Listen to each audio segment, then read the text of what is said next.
What secrets do you hold? In the famous cartoon of the young Belgian detective, Tintin and his trusted companion Snowy the dog go in search of a magical yet mythical ship called the Unicorn, just as Angela Merkel and Nicolas Sarkozy are seeking to find a magical and some might say improbable solution to the Eurozone crisis.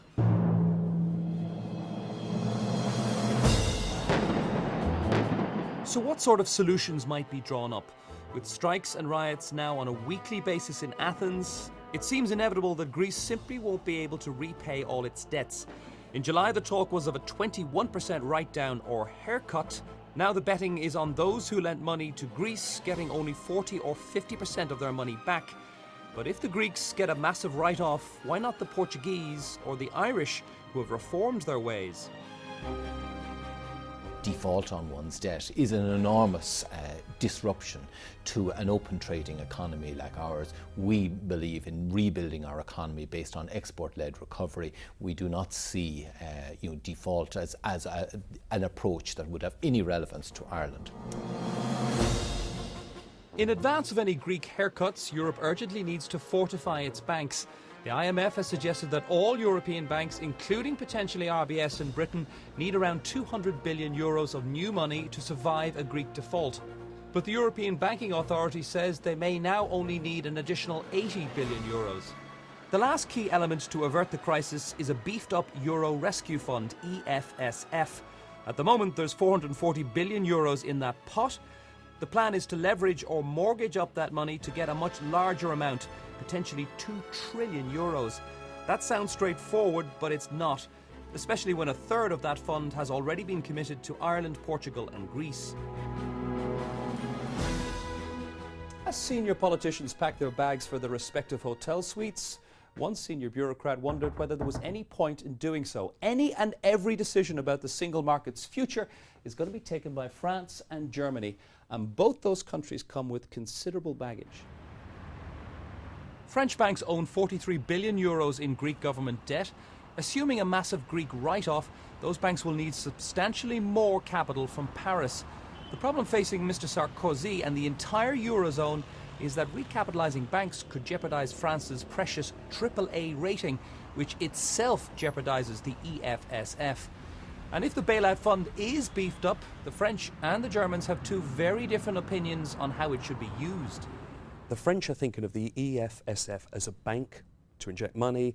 The Germans see it as an insurance policy, and it's there to be utilised in the event that it's required. And if they can spoof the markets, play poker with markets to demonstrate that there's sufficient resource here to deal with any problems, ultimately what they hope is that it will never be required. And so it was the wall of money is what they want. Indeed, and that was purely as an insurance product. They knew that they had the balance sheet to be able to do it, but they hope they don't have to do it. Another German dilemma is the tiny matter of democracy. The German electorate is against supporting bailing out profligate nations, and a constitutional court ruling means that the Bundestag now has the last say on any Eurozone deal. Finally, if Germany is to be the lender of last resort for all of the Eurozone, that could give the unwanted impression of a greater Germany, created economically this time. But Germany isn't totally on its own in this debate. We understand the Germans 100%, and to be very frank, the German situation mirrors the Finnish situation. We think that we had a certain deal in the Stability and Growth Pact. Some countries have violated the rules of the euro. It is extremely frustrating, and right now we need to do two things. One, solve the ongoing crisis, in other words, Greece, and then two, have much tougher rules for the future, which actually means more European integration, so this doesn't ever again happen.